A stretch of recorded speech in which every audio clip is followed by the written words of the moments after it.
తాకట్లో ఉన్న మీ బంగారాన్ని విడిపించి ఆ రోజు ఆన్లైన్ రేటుకి కొంటాం. Sharma gold company. నమస్కారం, వెల్కమ్ టు సుమన్ టీవీ. నేను గీతాంజలి. అక్టోబర్ 18 శని త్రయోదశి. ఆశ్వేజ మాసంలో వచ్చినటువంటి ఈ శని త్రయోదశి విశేషంగా శని బాధలతో ఎవరైతే ఇబ్బంది పడుతున్నారో, మరీ ముఖ్యంగా వారి జాతకంలో రకరకాలుగా శని ప్రభావం చూపిస్తూ ఉంటారు ద్వాదశ రాశుల వారికి. మరీ ముఖ్యంగా ఇప్పుడున్నటువంటి 7.5 కొంతమందికి నడుస్తుంది, 7.5 సంవత్సరాలు. అలాగే దాంపత్య శని అని కొంతమందికి ఉంటుంది, అర్ధాష్టమ శని, అష్టమ శని, ఇలా రకరకాలుగా ఉంటాయి. వాటి వల్ల ప్రభావాలు చాలానే ఎదుర్కొంటారు. మరి ఎంతో విశేషమైన ఈ రోజున ఎటువంటి పూజా కార్యక్రమాలు చేస్తే, ప్రత్యేకించి శనికి ఎటువంటి అభిషేకాలు కానీ, ప్రసాదాలు కానీ, ఏమైనా స్తోత్రాలు కానీ ఇవి పట్టిస్తే ఎంతో కొంత విముక్తి లభిస్తుంది అని అంటారు. అవి ఏంటి, ఎలా చేయాలనేది మనం తెలుసుకుందాం. వివరించేందుకు ప్రస్తుతం మనతో పాటు ఉన్నారు గత 15 సంవత్సరాలుగా 30,000కు పైగా జాతక పరిశీలన చేసినటువంటి అనుభవం కలిగినటువంటి గురుదేవులు, ప్రముఖ జ్యోతిషులు బ్రహ్మశ్రీ నందభట్ల శ్రీహరి శర్మ గురువు గారు మనతో పాటు ఉన్నారు. వారితో మాట్లాడదాం. గురుగారు నమస్కారం అండి.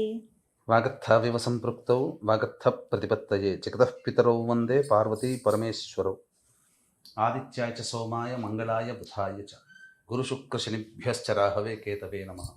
శృంగేరి జగద్గురు పీఠాధిపతులకి, కంచి పీఠాధిపతులకి నమస్కారములు తెలియజేసుకుంటూ కార్యక్రమాన్ని ప్రారంభిద్దాం. గురుగారు, శని త్రయోదశి చాలా రోజుల తర్వాత మళ్ళీ వచ్చినట్టు అనిపించిందండి. 3-4 నెలల తర్వాత కదండి?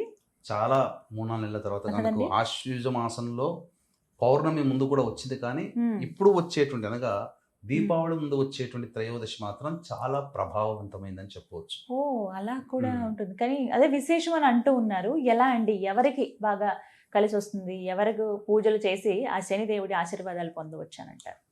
అంటే ఈ సంవత్సరం ఆఖరి శని త్రయోదశి అని చెప్పవచ్చు. ఇంక లేవండి, ఇంకా లేదమ్మా. తర్వాత నవంబర్లో, డిసెంబర్లో మనకు మళ్ళీ త్రయోదశులు, శని త్రయోదశులు అంటూ లేవు. మళ్ళీ జనవరి, ఫిబ్రవరిలో ఉన్నాయి.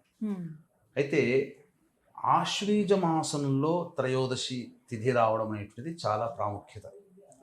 పైగా మనకు పితృకారకులు 2 ఉంటారు గ్రహాలలో. ఉదయం పగలు పుట్టినటువంటి వాళ్ళకి పితృకారకుడు రవి, రాత్రి పుట్టినటువంటి వాళ్ళకి పితృకారకుడు శని. ఈ 2 సంయోగం అనేటువంటి ఆ ఒక్కరోజే ఏర్పడుతుంది. ఎందుకనంటే మధ్యాహ్నం 3 గంటల తర్వాత ఈ పుబ్బా నక్షత్రం వెళ్ళిపోయి ఉత్తరా నక్షత్రం ప్రవేశం చేస్తుంది.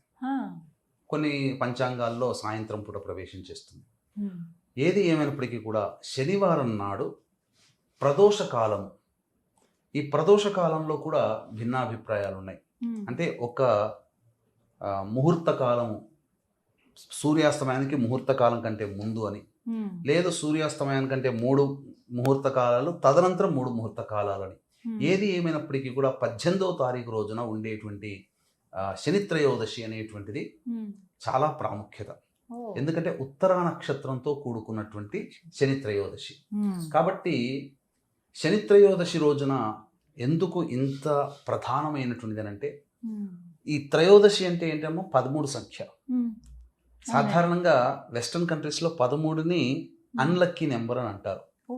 కానీ ఎందుకు అన్లక్కీ నెంబర్ అని అంటే, రుద్రుడు అధిపతిగా ఉంటాడు 13 నెంబర్ త్రయోదశి తిథికి. అంటే లయం చేసుకుంటాడు, శివాజ్ఞ లేనిదే చీమైన పుట్టదు. కాబట్టి అటువంటి రుద్రునికి సంబంధించినటువంటి తిథి రోజున శనివారము కలిసి వస్తే, ప్రదోష కాలంలో గనక ఈ త్రయోదశి తిథి ఉంటే అది శని త్రయోదశిగా మనకు చెప్పబడి ఉంది. అంటే దీనికి ముఖ్యంగా గ్రంథాలలో ఎక్కడ దీనికి లేనప్పటికీ కూడా అనాదిగా వస్తున్నటువంటి ప్రాముఖ్యత ఈ శనివారం త్రయోదశి తిథి కలిసినటువంటి వేళల్లో ఉంటుంది. అంటే ఈ సంపూర్ణమైనటువంటి శుభాన్ని అందించేటువంటి రోజుగా కూడా చెప్పబడింది. అంటే శని ప్రభావం చాలా మంది, ఎందుకనంటే గత జన్మలలో చేసినటువంటి కర్మదోషాలని ఈ జన్మలలో కష్టాల రూపంలో వాటిని కడతీర్చుతాడు, కష్టాల రూపంలో వాటిని సమాప్తి చేస్తాడు. అందుకే శని ప్రవేశం చేస్తున్నటువంటి సందర్భంలో చాలా మందికి కష్టాలు కలుగుతాయి. కేవలం కష్టాలేనా అంటే కష్టాలే కాదమ్మా, సుఖాలు ఇచ్చేటువంటి కూడా ఉంది. అంటే ఒక్కొక్క రాశి నుంచి అనగా, ఉదాహరణకి వృషభ రాశిలో ఎవరైనా పుట్టారనుకోండి, మళ్ళీ 30 సంవత్సరాలకి మాత్రమే మళ్ళీ శని ప్రవేశం చేస్తుంది.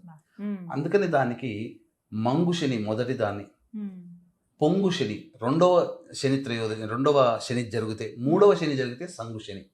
3వ శనులు దాటితే సంపూర్ణంగా ఆరోగ్యవంతులు అని అంటారు, అదృష్టవంతులు అని అంటారు.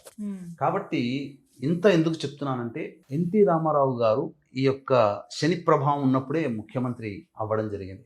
మరి అక్కడ నష్టం చేయాలి కదా, జరగలేదు. అదృష్టం కూడా కాబట్టి శని ప్రభావం వలన సకలమైనటువంటి దోషాలు తొలగడమే కాకుండా శివానుగ్రహం కోసం మనం చేయాలి. ప్రదోష కాలంలో శని ప్రభావం అనేటువంటిది అధికంగా ఉంటుంది. కాబట్టి ఈ ప్రదోష కాలంలో, శనివారం నాడు ప్రదోష కాలంలో ఎవరైతే రుద్రుని అర్చిస్తారో ఆ శని దోషం నుంచి బయటపడతారు. ముఖ్యంగా ఇప్పుడున్నటువంటి రోజుల్లోనమ్మా మీనరాశిలో సంచారం చేస్తున్నాడు శని భగవానుడు. కాబట్టి కుంభ, మీన, మేష రాశిలో జన్మించినటువంటి వారికి ఏలిన నాటి శని, మిథున రాశి వారికి కంటక శని, ఇక కన్యా రాశి వారికి దాంపత్య శని, ధనుస్సు రాశి వారికి అర్ధాష్టమ శని, కర్కాటక రాశి వారికి, వృశ్చిక రాశి వారికి యోగ శని, సింహరాశి వారికి అష్టమ శని. కాబట్టి 2006 నుంచి 2009 మధ్య కాలంలో సింహరాశి వాళ్ళు కానీ, వృశ్చిక రాశి వాళ్ళు కానీ, అలాగే ఈ సంబంధించినటువంటి మేషరాశిలో జన్మించినటువంటి వాళ్ళు కానీ చాలా కష్టాలు పడ్డారు. మళ్ళీ అటువంటి కష్టంలో కొన్ని మళ్ళీ పునరావృతం అయ్యే అవకాశం. అంటే ఏంటి జరుగుతుంది అని అంటే, అనుకున్నటువంటి పని ఆలస్యం అవుతుంది, శత్రువులు పెరుగుతారు, అనారోగ్య సమస్యలు వస్తాయి, ముఖ్యంగా ధన నష్టం జరుగుతుంది, కింది స్థాయి వాళ్లతో ఇబ్బందికర పరిస్థితులు ఎదురవుతాయి, మాటలు పడడము, ముఖ్యంగా రుణాలు తీర్చలేకపోవడము, మనకి ఇవ్వాల్సిన వాళ్ళు కూడా ఇవ్వలేకపోవడము, అడుగడుగు కూడా సమస్యలు అనేటువంటివి ఈ యొక్క మేష, మిథున, కర్కాటక, సింహ, కన్య, వృశ్చిక, ధనుస్సు, కుంభ, మీన రాశుల్లో జన్మించినటువంటి వారికి ఉంటుంది. శని దశ జరుగుతున్నటువంటి వాళ్ళు, శని అంతర్దశ జరుగుతున్నటువంటి వాళ్ళు, అలాగే ఈ సంబంధించినటువంటి శని యొక్క నక్షత్రాలలో జన్మించినటువంటి వాళ్ళు, మరియు శనికి సంబంధించినటువంటి వృత్తులు, చర్మ సంబంధమైన వృత్తుల్లో ఉన్నవాళ్ళు, ఏసీలు, కుమ్మరి వృత్తులు, అలాగే ఈ సంబంధించినటువంటి ప్లాస్టిక్ ఇండస్ట్రీ, మరియు తైలములు, ఆయిల్ మ్యానుఫ్యాక్చరర్స్, వీళ్ళందరూ కూడా శనికి సంబంధించినటువంటి వస్తువులు ఉంటారు. పాత సామాన్లు అమ్ముకునేటువంటి వాళ్ళు, ఇలాంటి వాళ్ళందరూ కూడా ఇనుముతో సంబంధించినటువంటి వృత్తి ఉన్న ప్రతి వాళ్ళు కూడా ఈ యొక్క శని ప్రభావానికి గురవుతారు. కాబట్టి శత్రుక్షేత్రంలో శని సంచారం జరుగుతున్నటువంటి కారణం చేత ఈ చెప్పబడినటువంటి వృత్తుల్లో ఉన్నవాళ్ళు, చెప్పబడినటువంటి రాశుల్లో జన్మించినటువంటి వాళ్ళు ఈ సంవత్సరం ఇదే ఆఖరి శని త్రయోదశి. కాబట్టి ఖచ్చితంగా ఏముందమ్మా, చెప్పుకోదగ్గ పెద్ద ఏమీ లేదు. చేసుకునే చిన్న చిన్న పరిహారాలు చేసుకుంటే గొప్పదైనటువంటి ఫలితాన్ని పొందుతారు. పైగా ధనత్రయోదశి కూడా అయ్యింది, ధన్వంతరి జయంతి కూడా అయినటువంటి కారణం చేత ఇటు ఆరోగ్యపరంగా, ఇటు కష్టాల పరంగా, ఇటు సంబంధించినటువంటి ధనపరంగా, ముఖ్యంగా చాలా మంది ఏమనుకుంటారంటేనమ్మా, ఈ యొక్క శని అనగానే భయపడతారు. కష్టాలు కర్మబంధానికి కారకుడు. కర్మబంధము అని అంటే ఏంటంటేనమ్మా, చాలా మంది ఎదురు చూసేటువంటిది నాకు మంచి భార్య లభించాలి, మంచి భర్త లభించాలి, మంచి సంతానం, ఇవన్నీ కర్మబంధంతో లింక్ ఉన్నవే కదా. రుణానుబంధ రూపేణ పశుపత్ని సుతాలయ అన్నారు. రుణం ఉంటేనే భార్య భర్తలు వివాహం అవుతుంది, రుణం ఉంటేనే పిల్లలు కలుగుతారు. వీటి కోసం ఎదురు చూసేవాళ్ళు ఈ శని త్రయోదశి రోజున ఎవరైతే ఈశ్వరారాధన చేస్తారో వాళ్ళకి అవి సంప్రాప్తం అవుతాయి. చిన్న లాజిక్ ని మర్చిపోతున్నారు చాలా మంది. ఎందుకంటే వివాహం కోసం ఎదురు చూసేవాళ్ళు, ఇక్కడ వీక్షించేటువంటి ప్రేక్షకులు కూడా, మీకు వివాహమైనటువంటి సమయం ఉంటుంది కదా, డేట్ అందరికీ గుర్తుంటుంది కదా, ఆ డేట్ రోజున, ఆ రోజున్నటువంటి చక్రం కనుక చూస్తే ఎవరికైతే వివాహమైందో ఆ వివాహమైన రోజున ఉన్నటువంటి రాశి చక్రాన్ని పరిశీలన చేస్తే వాళ్ళకి ఖచ్చితంగా ఏలినాటి శనో, అష్టమ శనో, అర్ధాష్టమ శనో, దాంపత్య శనో నడుస్తుంటుంది. ఆ శని ప్రభావం లేకపోతే వివాహం కాదు. కర్మబంధం ఒకటవ్వరు, గత జన్మతో లింకున్న వాళ్ళు ఒకటవ్వలేరు. వివాహం జరగాలంటే శని యొక్క అనుగ్రహం ఉండి తీరాలి. ఉంటుంది ఖచ్చితంగా, అందులో సందేహమే లేదు. ఎవ్వరికి వివాహమైనా ఇది డ్యామ్ షూర్ అమ్మ, వాళ్ళకి ఏలినాటి శనో, అష్టమ శనో ఖచ్చితంగా ఉంటుంది. ఎందుకంటే గత జన్మ కర్మబంధాన్ని ఈ జన్మల్లో కలపాలి. అది ఒక్క శని వల్లనే సాధ్యం. అలా ఉన్నప్పుడే వివాహాలు జరుగుతాయి, సంతానం కలుగుతుంది, ఇల్లు కట్టుకుంటారు. ఎందుకంటే జీవితాంతం ఒక స్థలంలో ఉండాల్సినటువంటి వాళ్ళు కదా. పెద్ద పెద్ద పనులన్నీ ఈ శని ప్రభావాన్ని కలుగుతాయి. కాబట్టి ఈ చెప్పబడినటువంటి మీన మేష మిథున కర్కాటక సింహ కన్య వృశ్చిక ధనస్సు కుంభ రాశుల్లో జన్మించినటువంటి వారు శని దోష నివారణార్థమై అన్ని రకాల సమస్యల నుంచి బయటపడాలనుకునేటువంటి వాళ్ళు ఈ 18వ తారీఖు రోజున వచ్చేటువంటి శని త్రయోదశి రోజున కొన్ని నియమాలు పాటించుకుంటే చాలమ్మా. అవేమిటో తెలియచేయండి గురుగారు, అసలు వాటి కోసం ఎదురు చూస్తున్నాం. ఎందుకంటేనమ్మా ఉత్తరా నక్షత్రము, రవి నక్షత్రము, నవగ్రహాల్లో రాజు రవి, అటువంటి రాజు అయినటువంటి రవి అనుగ్రహం కూడా కలుగుతుంది, మిగతా గ్రహాల అనుగ్రహం కూడా కలుగుతుంది. అలాగే ఈ సంబంధించినటువంటి ధనత్రయోదశి కూడా ఆ రోజు అయింది, ధన్వంతరి జయంతి కూడా అయింది. శని ఆరోగ్యకారకుడు, ఆయుకారకుడు శని.